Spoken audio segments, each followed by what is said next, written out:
드디어 오늘 이 자리에서 우리가 그간 이야기로만 들었던 그러나 이제는 본격적으로 현실화되는 특검 이야기 들어보겠습니다. 김건희, 내란, 대법관 증언까지 대한민국 정치와 사법의 현주소를 깊이 있게 살펴보고자 하는데요. 영상 같이 시청하겠습니다. 특검하면 김용현이 준비 많이 하셨던 것 같은데 보니까. 네, 뭐 특검법을 거의 다 만들었었죠. 계속 만들고 시도했다가 거부당했다가 그럼 더 센 거 만들었다가 또 거부당하면 더 센 거 만들고 그러고 있습니다. 그러니까 이제는 제일 센 특검으로 이제 다 발의할 거 아닙니까? 네, 이미 발의됐고 오늘 본회의 처리할 예정이에요. 아, 오늘 처리돼요? 네, 뭐뭐뭐 됩니까? 내란 특검법, 네. 그다음에 김건희, 명태균을 합친 하나의 특검, 그다음에 최혜병 특검 이렇게 세 개가. 김건희 명태균을 합쳤어요? 네, 합쳤습니다.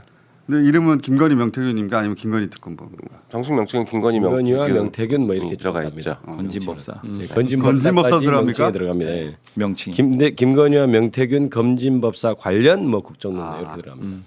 김건희 파생. 네 그렇습니다. 김건희와 그래서 땡땡들 뭐 이렇게. 다이아몬드 목걸이 등등이 다 들어가 있어요. 아, 우리가 궁금해하는 거 다 들어가 있구나. 그러니까 제가 계속 경고했는데 빨리 특검 받아라. 차라리 나중에 더 세지고 더 힘들다. 정권 바뀌면 어떡할래. 이렇게 계속 김건희 했죠. 파생 특검법의 그 파견 검사는 몇 명입니까? 40명이에요.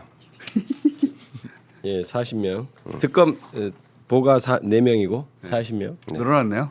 네. 네, 이게 어떻게 보면 이제 그 예전 박근혜 국정농단 때보다 더 큰 규모의 그러니까 특검. 이거 하나만 하더라도. 네. 근데 이게 특검이 세 개나 되잖아. 최혜병 특검법은요. 최혜병 특검법은 파견검사 20명. 20명 네. 그다음에 공무원 40명 이렇게 되고 이건 규모가 조금 작습니다. 조금 더 작죠. 네. 내란 특검 어떻게 됩니까?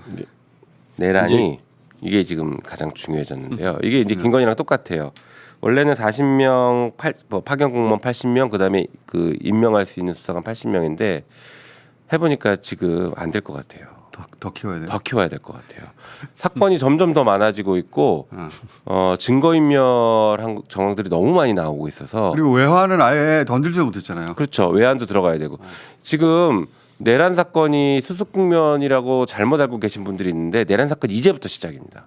시작도 안 했어 제대로. 그러니까 이제부터 시작이기 때문에 그렇다고 우리가 기간을 늘리기는 좀 그래요. 빠른 기간 내에 올해 안에 다 끝내야지 이거 언제 내년까지 넘어. 올해 안에 다 끝나야 됩니다 이거. 그러니까 수사 기간을 더 늘리긴 어렵고 사람 늘려야지 그럼. 그러면 사람을 늘리자 해서 오늘 수정안 내서 사람을 늘려서 처리하려고 합니다. 사람 몇 명? 원래는 김건희 특검법하고 숫자가 같았는데 지금 더 늘리나는 네, 거죠. 그거보다 더 늘리려고 해요. 충분히 늘리려고 합니다. 확 늘려. 근데 이게 특검이 세 개가 동시에 돌아가다 보니까 네. 파견 검사만 해도 현재 기준으로 100명의 검사를 파견 받아야 돼요. 세 개 특검에서. 이게 제일 중요해요. 네. 그래서 검찰청이 한 2개 정도는 자연스럽게 없어지지 않을까.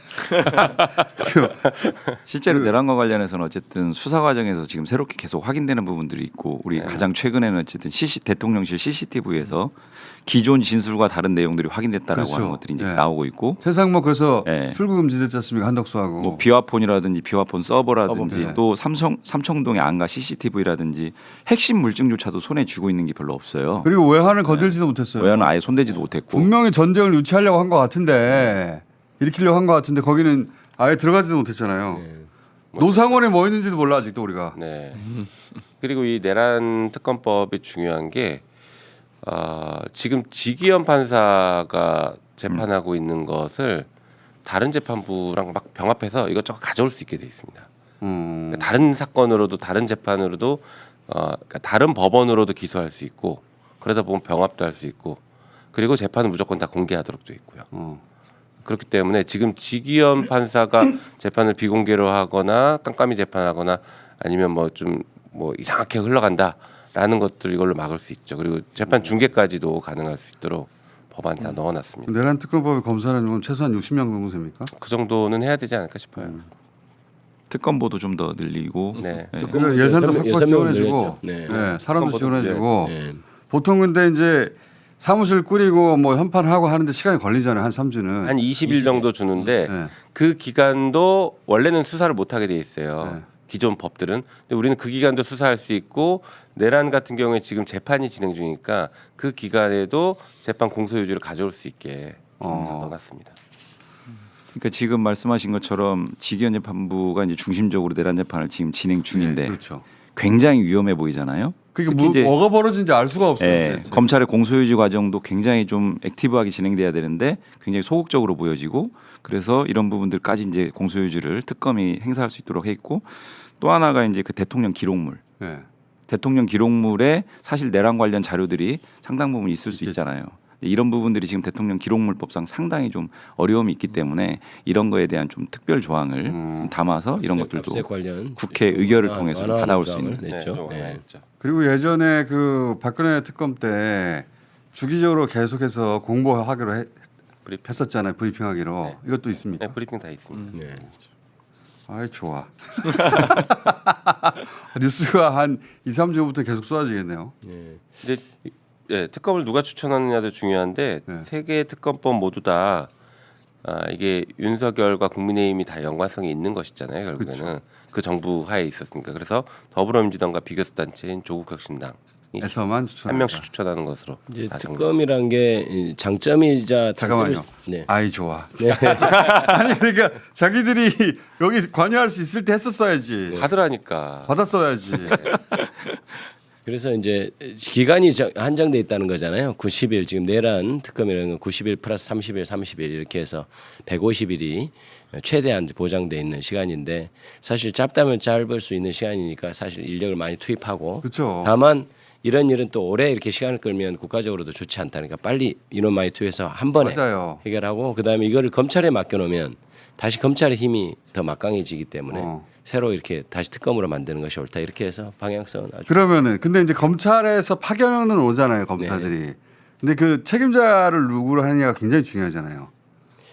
그렇죠. 그 인선이 굉장히 중요합니다 사실은. 그 인선들은 지금 막 돌아가고 있습니까?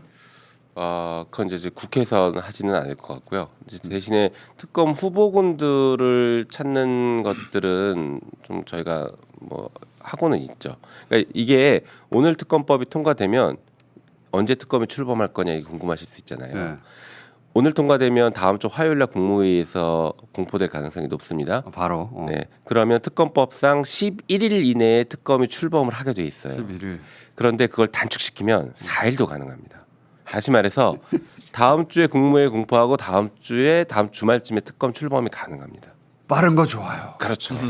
빠른 거. 빨리 지난 출범. 6개월 동안 우리 답답해서 죽을 뻔했거든요. 네. 그래서 내란 빠른 거 특검법은 좋아. 네. 제일 먼저 가장 빠르게 출범시키는 게 맞을 것 같아요. 그래서 특검 후보군들도 저희가 뭐 그래도 좀 찾고 있고 그렇습니다. 좋은 분들 있으면 또 추천 좀 해주십시오.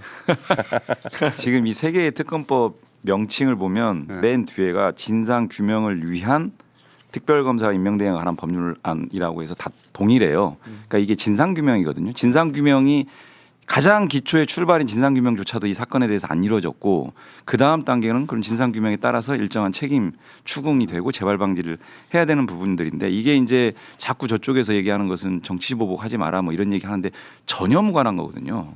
그래서 그렇게 물타기 할 내용이 전혀 아니고 이 부분은 이재명 대통령이 얘기했던 국민 통합하고도 저는 결부된다고 봅니다. 그래서 이런 부분들이 제대로 그냥 뭉개고 넘어가면 국민 통합되는 게 아니거든요. 그래서 이런 부분들 명확하게 입장을 또 어제 밝혔고 그래서 신속하게 좀 진행돼야 된다는 생각입니다. 그러면은 우리 그 김건희 파생특검법 실제 파생이라는 단어는 없습니다. 제가 붙인 겁니다.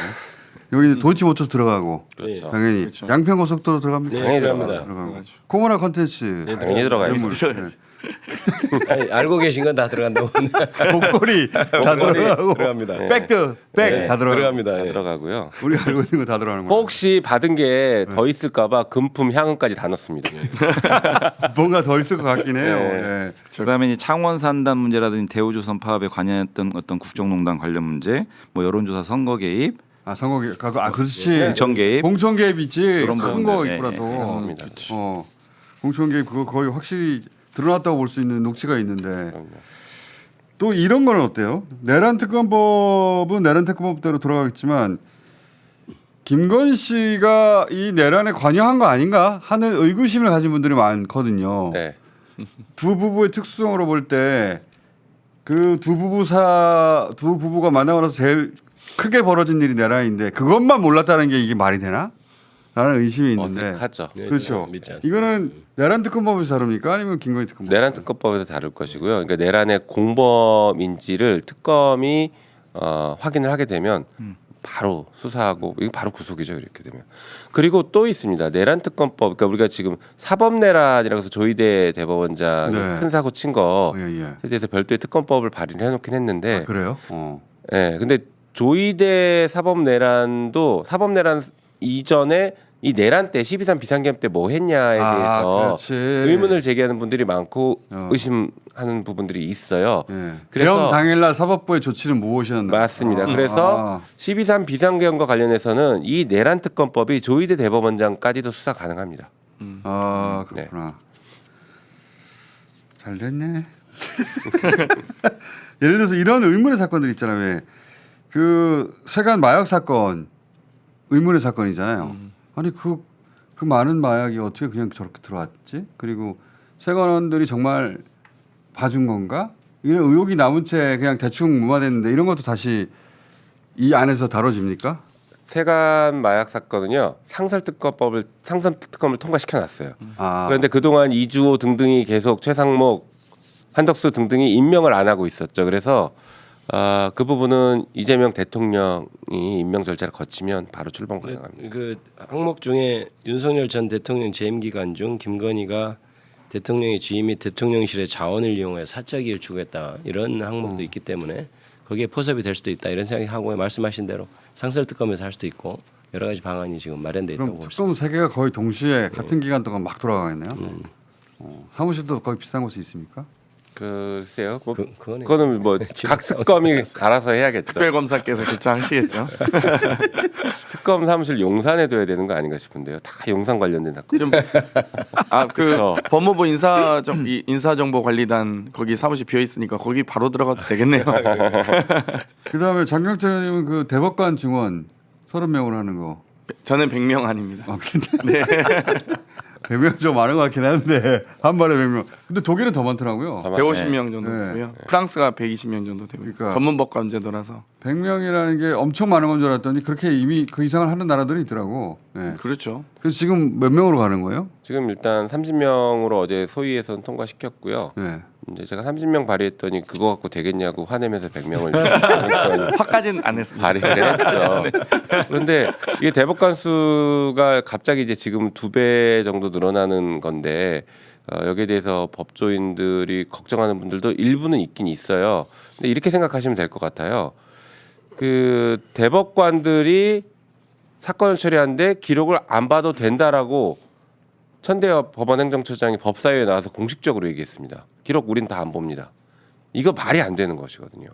재판을 하는데 내가 낸 서류를 안 봐도 된다라고 어떻게 판사가 얘기합니까? 그래서 인원을 늘려야 되는 것은 너무나 당연한 거고 사실은 경무에 시달리시니까. 그렇죠. 경무에 시다니까 사실은 30명도 거기에 그런 기준으로 보면 부족할 수 있어요. 근데 일단 30명 늘리고 그다음에 추가로 늘려서 대법원도 좀 전문화 시켜야 됩니다. 부를 나누고 전문화 시켜야 돼요. 대법관 증원 문제는 사실 지금 일조일석이 생긴 문제가 아니고 이미 20, 30년 된 논의입니다. 네, 맞아요. 그 대법관들이 사건을 충실하게 심리하지 못한다는 문제의식이 이미 옛날부터 있었고 그래서 사실 대법원에서는 대법관 늘리지 않고 상고법원 만들겠다 그렇게 했잖아요. 그건 약간 꼼수여서 정확하게 전공법으로 대법관을 늘리는 것이 맞습니다. 예. 아니 이 문제는요 사실은 국민의 재판받을 신속한 재판받을 그렇죠. 권리 기본권 보장 차원에서 꾸준히 제기됐던 사법개혁 의제이지 이거를 자꾸 무슨 뭐 사법부를 맞습니다. 어떻게 하겠다 이런 오래된 문제예요. 이거. 프레임 거는 건 전혀 맞지 않고요.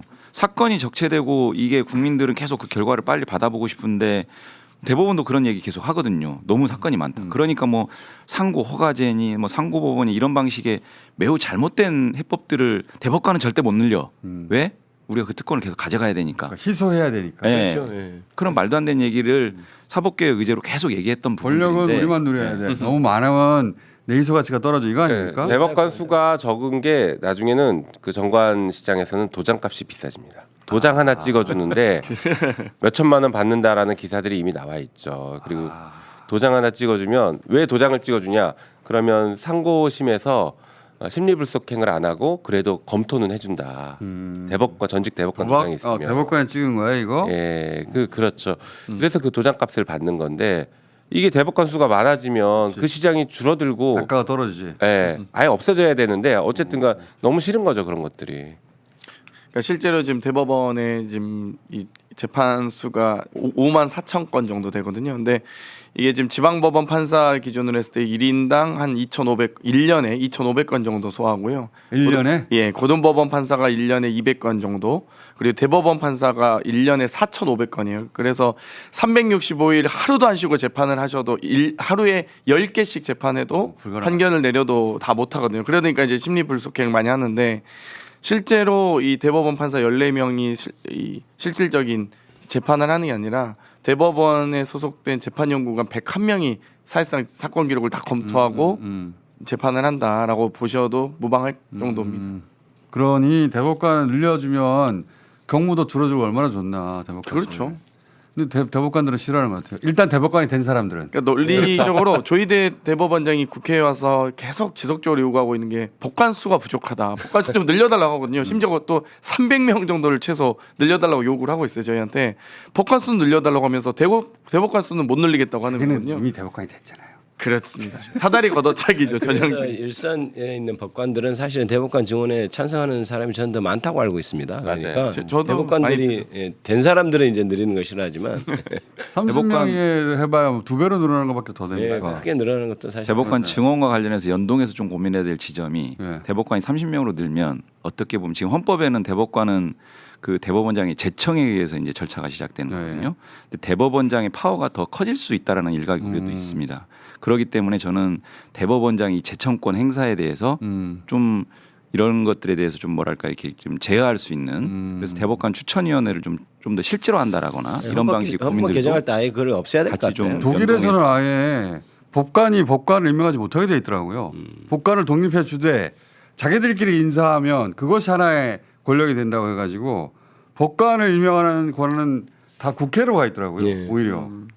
그래서 헌법 개정에서 사실은 대법원장의 대법관 제청권이라든지 헌법재판관 지명권 이거를 사실 저는 없애야 된다고 주장하고 있는데요. 반드시 그건 헌법 개정 사안이니까. 그러니까 법관이 법관을 평가하고 법관의 인사와 행정을 법관이 하고 있거든요. 그러니까 아주 내부 통제가 철저히 이루어져 있어서 좀 그 부분도 개방으로 좀 바꿔야 될 필요가 있는 것 같아요. 비법관 대법관에 관한 아이디어는 여전히 유지됩니까? 그건 철회됐습니다. 대통령 나도 기회는 없는 거야 그럼? 근데 우리 김어준 법원이라고 해서 너무 웃겼어요. 우리 헌법에는 법관의 자격은 법률로 정한다고 하고 있기 때문에 법관의 자격을 법률로 바꿀 수 있어요 얼마든지 사법 시험이나 뭐 로스쿨 출신 아니어도 법관의 자격을 줄 수가 있습니다. 그래서 경우에 따라서는 시켜주지. 하루에 10건씩 기록 다 읽어야 될 텐데. 한 일주일만. 아니 재판을 많이 받아보셔서 재판 잘하실 거예요. 나 그 자리에 한번 앉아보고 싶었는데. 대법원에 간 사건 기록도 두껍습니다. 10건 네. 그래서 지금 법대도 낮추는 법안도 있어요. 배심원들한테 항상 피고만 대봐가지고 내가. 배심원들한테 일부 법관의 자격을 한시적으로 주는 방법 이런 것들도 고민해볼 수 있는 거예요. 그래서 그러니까 이제 배심원제가 국민참여재판이 지금 1심에만 적용되고 있는데 저는 이것도 2심까지도 좀 확대할 필요도 있는 것 같아요. 재판. 네, 그것도 해봤죠. 배심원 재판 그것도 해봤죠. 거기서 살아났죠. 그래서 대법관 일주일만 해보고 싶어요 나도. 지금 배심원 재판이 사실 그 구속력도 없잖아요. 그래서 구속력도 일정하게 좀 부여하고 또 1심뿐만 아니라 2심까지도 배심원 재판을 도입할 필요도 있는 것 같아요. 그 뭐 여러 가지 지금 사법 개혁안들이 많은데 아니 법관들은 이 피고인석에 앉는 기분을 모르잖아요. 아는 사람이 가서 내가 좀 해주려고. 자 그렇고 검찰 개혁은 이제 그럼 어떻게 합니까? 가장 큰 과제 중에 하나인데. 검찰 개혁은 신속하게 그리고 확실하게 해야죠. 저는 개인적으로는 검찰 개혁은 8월 이전에 끝내야 된다고 보고 있습니다. 더 빠르네 이건. 예, 왜냐하면 8월 되면 결산국회이기 때문에 국회가 바빠져요. 타이밍을 놓지 못하던데. 예. 그리고 또 9월 넘어가면 또 예산 시작되고 10월 국정감사하고 그러면 후루룩 지나가면 8월을 넘기면 12월 달에 처리해야 됩니다. 그 전에 하기가 힘들어요. 여기다가 당력을 모으거나 에너지를 쏟기가 쉽지 않습니다. 그리고 그 이재명 대통령 성격이 제가 젊은 시절부터 봤는데 네. 급해요. 그리고 일을 엄청난 속도로 해치우는 스타일이라 저도 급합니다. 빨리 해야죠 이거. 그 검사 출신으로서 이게 어떻게 어떤 방향으로 가야 됩니까, 김기표 의원님? 큰 원래 이제 틀에서. 대통령 뜻 자체가 기소하고 수사를 분리하는 것이 대원칙이잖아요. 그러니까 지금까지 검찰의 문제점이 권한을 다 독점하고 수사 지휘 물론 지휘 문제는 좀 떨어져 나갔습니다만 그래도 여전히 존재한다고 보고 그다음에 수사를 한 사람이 바로 기소를 하니까 사실 기소는 좀 객관적인 입장에서 판단해서 해야 되는데 자기가 플레이어가 되다 보니까 그렇죠. 자기가 수사한 사건을 이겨야 되니까 무리하게 기소하고 그래서 사실은 무죄가 나더라도 거의 패가망신하고 변호사비 되다가 이런 맞아요. 문제가 있었기 때문에 사실 수사와 기소 문제는 완전히 분리돼야 되는 건 맞습니다. 그러니까 그 전체적인 기조하에서 할 것이고 그다음에 이제 그러면 이제 다른 진짜 수사는 어떤 방식으로 규정할 거냐 경찰이 할 거냐 아니면 따로 둘 거냐 이 문제는 굉장히 심도 있게 논의해서 빨리 그것도 결정을 해야 될 문제겠죠. 저는 그렇게 보고 있습니다. 그러니까 그래서 기존에 정말로 기소청이 되는 겁니까? 그러니까 기존에 이제 수사권 조정이라 해서 일부 그 검경 수사권 조정해놨더니 일부. 시행령 통치로 인해서 또 막 돌리겠다라고 해서 막 실제로 돌려버리고 이러니까 네. 그런 방식으로 해서는 이 검찰에서 비롯된 여러 가지 수사 기소 과정의 문제점들이 다 근본적으로 해결이 안 된다라고 하는 것에 출발하는 문제의식이니까요. 네. 이 부분들에 대해서는 수사권은 일단 그 다 검찰에서는 배제하고 기소 기능, 공소 유지 기능 뭐 이렇게 좀 전 세계적으로는 하고, 다 대부분 그렇죠. 예. 사실 이제 6대 중대 범죄 중에 부패와 경제 범죄 2개 범죄만 하게 되어 있었는데 그걸 이제 등을 해석을 자기들 마음대로 무작위로 해가지고 모든 수사를 다 가능하게 열어놨. 등을 달아준 게 근데 그래서 원래 중으로 했어야 되는데 민주당 출신 국회의장입니다. 저희는 반대했습니다. 국회의장도 굉장히 중요하죠. 예. 그다음에 또 수사권의 어떤 균형 차원에서 공수처가 지금 너무 빈약하거든요. 예. 아 공수 중요하죠. 예, 공수처가 좀 공수처를 또 공수 강화하겠다는- 이번에 왕창 늘려줘야 돼요. 예, 예. 그런 측면도 또 하나 있습니다. 그러니까 수사 기소를 분리하면 가장 걱정되는 게 수사기관이 비대화되고 견제 안 되는 것 아니냐 이 걱정이 사실은 많고 이재명 대통령도 평상시에 이 부분에 대한 고민은 좀 많았어요. 수사 기간 또 너무 비대해지면 예, 이게 또 다른 또 늑대가 맞아요. 되니까 그래서 저희의 지금 기본적인 설계안은 이겁니다. 그 공수처는 기존에 있고 그다음에 경찰은 국수본에 수사를 하고 있고 검찰이 수사하던 것을 6대 범죄 플러스 내란 외환까지 포함해서 예. 7대 범죄를 만들어서 그걸 그대로 떼와서 중수청을 별도로 만든다. 중대범죄수사청. 그리고 이 세 개의 수사기관은 각각 독립적으로 수사를 하는데 영역이 중첩되거나 막 그 관할이 중첩될 수가 있어요. 이런 걸 국가수사위원회라는 걸 별도로 둬서 수사위원회에서 관할을 조정하고 그다음에 수사 과정에서 인권 침해 문제가 있으면 국가수사위원회 제기하고 민원 제기하고 그리고 또 수사기관에 대한 감찰 기능까지 할 수 있는 국가수사위원회를 별도로 두는 방식을 지금 염두에 두고 있습니다. 검찰 분위기는 어때요? 이 앞으로 다가올 폭풍을 알고 있잖아요.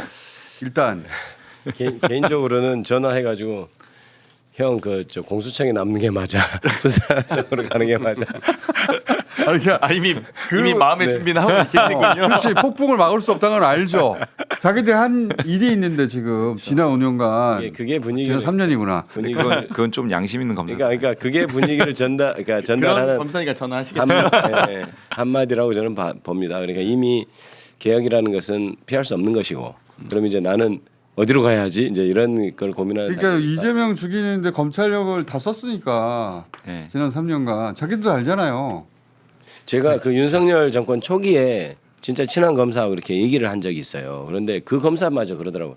아니 이렇게 해서 나중에 뭐 어떻게 하려고 그러지 그때 그런 얘기 저한테 했던 게 생생하거든요. 그러니까 지금 이거 3년도 안 돼서 벌써 검찰 해체를 윤석열 손으로 할 것이다. 예. 저희도 이 방송에서 계속 그 말을 했는데 지금 그 국면에 왔죠 드디어. 맞죠? 맞습니다. 예. 네. 그 받아들이고 있겠지. 어떻게 해, 이제? 근데요, 그 검경 수사권 조정할 당시의 검찰의 행태들을 잘 보시면은 막 무슨 연판장 돌리듯이 막 이렇게 집단 반발하고 예, 이랬지 않습니까? 저는 그런 가능성이 아예 없는 거 보지 않거든요. 이번에는 저는 그러니까 힘이 많이 빠졌어요. 이번에는. 그러니까 윤석열 정부 3년 동안 검찰이 아무 얘기 못 했잖아요. 그렇죠. 근데 그런 행태가 과연 계속될 거냐? 그거는 그렇게만 보면 안 되고 일단 준비는 명확하게 해야 됩니다. 그런 행태들이 있으면은 단호하게 대통령이 대응해야 돼요. 이재명이기 때문에 그런 행태 부렸다가 바로 진압될 겁니다. 안 통할 것 같아요. 네, 안 통할 것 같고 그리고 문재인 정부 시절에 한번 우리가 겪었잖아요. 네. 그 신사적으로 나이스하게 하려고 했더니 어떻게 결과가 이어졌는지 예. 그런 건 없다 이제. 그럼요. 근데 똑같은 실수를 저희의 반복할 수는 개혁 의지도 스스로 좀 다시 바로잡 그러니까 다시 이제 고삐를 좀 쥐어야 된다고 생각하는 게요.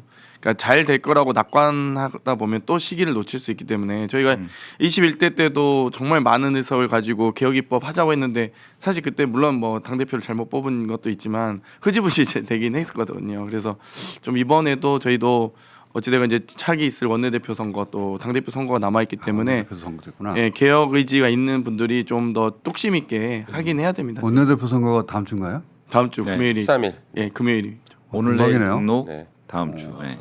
또그 그것도 양반 좀 중요하죠. 바쁘겠구나. 이번에는 이제 그 당원들의 어떤 권한이 좀 20% 반영이 반영되죠. 되죠. 예. 처음 있는 일. 그리고 상당히 큰 겁니다. 검찰 개혁을 이제 청와대나 대통령실에서 주도할 것이라고 예상하는 분들도 있겠지만 사실은 이제 법안이기 때문에 국회 주도를 하는 게 맞고요. 이재명 대통령께서는 이제 새로 당선돼서 내란 진압하고 극복하고 경제 문제에 집중을 해야 됩니다. 그리고 이런 개혁 과제는 당에서 추진하는 게 맞습니다. 당에서 주도하는 게 예. 입법을 통해서. 예. 네. 잘하겠지. 그 전당대 언제요? 그거는 이제 안정이 차기 됐어요. 선출된 원내대표가 전당대 일정을 결정하게 대략 언제로 예상이 됩니까? 그건 그게 여러 가지 7월이나 설왕설래가 있어서 지금 예측이 그러니까요. 늦게 하자는 얘기도 있고 빨리 하자는 얘기도 있어서요. 이재명 정부 명칭이 국민 주권 정부 맞아요? 맞아요. 이제 그렇게 선거 기간에 얘기를 했고 네. 이제 정확하게 공식적으로 이제 대통령 신문에서 얘기한 적은 아직 없는데 아마 그렇게 될 것 같습니다. 예. 국민 특검법 정부를 표방하는 이재명 정부가 되는 그런 거 아닌가요? 그 특검법 중에 그 최혜병 특검법은 꼭 한번 얘기를 해야 될 것 같아요. 이게 이제 굉장히 좀 오랜 기간 오래됐죠. 끝에 굉장히 힘들어하시는 분들도 많이 계시는데 그리고 실제로 지금 억울하게 재판받고 있는 상황도 있고 여전히 그래서 이 부분과 관련해서는 당연히 이거는 뭐 이견을 달 수가 없는 특검법이고요. 그래서 이 부분과 관련해서는 사망 사건 자체를 포함해서 사건 은폐 수사외압 또 이종섭 대사 임명 과정에서 여러 가지 문제점들 그다음에 이종호 등이 김건희 등에게 그 임성근 구명 로비했던 의혹들 이런 부분들 전반적으로 좀 진상을 명확하게 밝혀야 되고 여기에 이제 포함된 게 그 현재 진행 중인 재판에 대한 공소 유지 및 취소 뭐 이런 부분까지 포함해서 처리를 해야 되는 중요한 특검법. 3부 토건 어디로 들어갑니까? 삼부토건은 김건희 특검법. 김건희 등 특검법에 그러니까 잊어버리지 말아야 너무 많아가지고. 예, 그것도 있고요. 그 삼부토건 같은 경우에는 주가 조작 관련된 상설 특검이 또 별도로 돼 있긴 하죠. 근데 이제 가져와서 김건희 특검법에서 정리를 좀 해야 다 돼요. 할 수 있습니다. 그러니까 상설 특검이랑 일반 특검이 출범이 되면 일반 특검이 다 흡수할 수 있게 법을 설계해놨어요. 알겠습니다. 자 오늘 돌아가시기 전에 당선된 순간의 소감 한 마디씩만 하고 돌아가시죠. 혹은 출구조사의 순간이랄까? 김영민 의원은 제가 기억하기로는 윤석열이 국회에 왔을 때 처음으로 이제 그만두시라고 네. 네. 네, 말을 했다가 무사할래나? 무사하네요. 네. 아니, 사실 그 전부터 계속 그 탄핵 얘기를 했고 1년차 때 탄핵을 외치기 시작했죠. 그러니까 그때 예. 너무 이른 거 아닌가 싶은 그 매우 위험한 의원이었는데. 근데 이렇게 보셔야 됩니다. 그 3년의 기간 동안에 윤석열을 저는 이제 이미 판단은 일찍 끝났잖아요. 윤석열을 탄핵시켜야 된다고 꾸준히 해왔고 단계적 탄핵을 했어요. 검사, 장관, 대통령으로 가는 단계적 탄핵을 계속 끌고 왔는데 이게 없었으면은 뭐 결국에는 이제 비상경험하고 막 자기가 자충수 줬지만 이게 없었으면은 지금 요번에 조이대가 했던 것처럼 대법원이 먼저 나서서 이재명 대통령의 후보 자격을 박탈시켜 버렸을 겁니다. 그랬을 거예요. 5년을 그대로 갔으면. 그건 그랬을 거예요. 네. 그래서 뭐 중요한 역할을 2023년인가 재작년에 그 얘기를 했죠. 시정 연설하고 내려온 대통령한테 아 그랬죠. 관두라고 그랬던가? 네 이제 그만두시라고. 그것 때문에 계엄했어요. 그 계엄에 그 얘기가 또 있더라고. 촉발 그만두라 계엄 그랬다. 촉발하자. 탄핵 잡고 하더라. 검찰 특활비 삭감했더라. 그러네요. 예. 기억 못 하시는 분들도 있는데 시정 연설을 하고 윤석열이 내려오는데 그 악수쭉 할 거 아닙니까? 야당 의원들하고 거기서 악수할 때 우리 김영민 의원이 이제 관두셔야죠. 시정연설 했는데 그걸로 계엄한 겁니다. 아니 탄핵 마음이 촉발자. 작으신 분인데 네. 왜 그러셨어요? 그래서 그 다음에 시정연설 작년에 안 왔잖아요. 안 오면서 삐져가지고 이게 안 뭐 시정연설 갔더니 그만두라는 의원도 있고 뭐 그러더라. 하면서. 아, 나 그래가지고 내가 그 14명 명단이 없어가지고 속상했잖아요. 근데 김용민 있을 텐데 없더라고. A급 수거 대상에는 있더라고요, 노상원. 저는 당선 소외와 관련해서는 49.42%. 사실 이게 굉장히 큰 수치로 최다 득표거든요. 최다 윤석열보다 700만 100만 표 정도 차이로 네. 당선됐기 때문에 굉장히 큰 국민적 지지를 받아서 당선된 건데 마치 뭐 출구조사 결과하고 좀 달라서 그런지 그걸 평가를 그렇게 안 하는데 저는 그렇게 볼 게 저도 아니고. 그렇게 생각하지 않습니다. 예, 저희 엄청난 의미를 득표수. 축소하려고 하는. 국민적 압도적 지지를 받고 이제 당선이 맞아요. 됐기 때문에 그 힘으로 이제 국정 동력을 삼아서 가면 될 것 같고요. 아직은 그러니까 이게 그 인수위가 없잖아요. 그러다 보니까 전날까지 후보였는데 다음 날 대통령 되니까 취임식 때도 사실 저는 그 취임 선서 때도 좀 실감이 되게 안 나요. 어색하더라고요. 맞아요. 실감이 안 되고. 호칭도 어색하죠. 네, 호칭도 일단. 지금도 어색하고 그래서 대표라는 입이 자꾸 말이 나오고. 네. 저는 너무나 이 감개무량하다는 건 말할 것도 없는데 순간 또 굉장히 부담이 되는 거예요. 그러니까 그렇죠. 이 촛불 혁명으로 이렇게 정부가 세웠는데 정말 잘해야 된다. 우리가 5년 동안 실망시키지 않게 그분들 이런 또 부담감도 많이 들더라고요. 여당으로서의 또 우시는 분들도 있더라고. 예, 물커가 다 그랬습니다. 네. 네. 그 출구조사 발표할 때 자기가 당선된 것도 아닌데 문제 제가 당선된 것도 아닌데 축하 문자를 그렇게 많이 받아요. 국회의원들 중에 우시는 분들이 그렇게 있더라고요. 그건 저 의외였어요.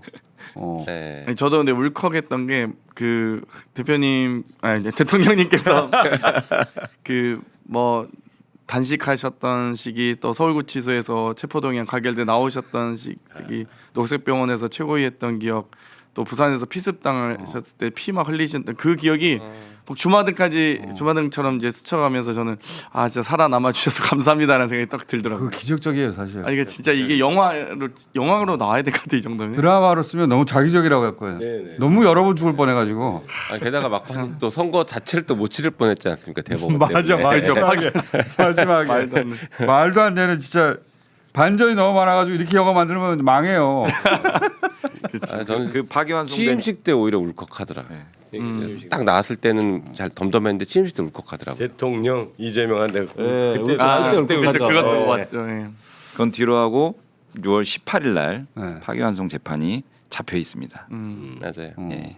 상기해야 됩니다. 그것도 관련 법안 발의하기로 하지 않았나요? 법안 발의해놨고요. 발의해놨죠. 발의됐죠. 다 계획이 있습니다. 그러니까 민주당은 다 계획이 있더라고. 네. 자 오늘 여기까지 하겠습니다. 감사합니다.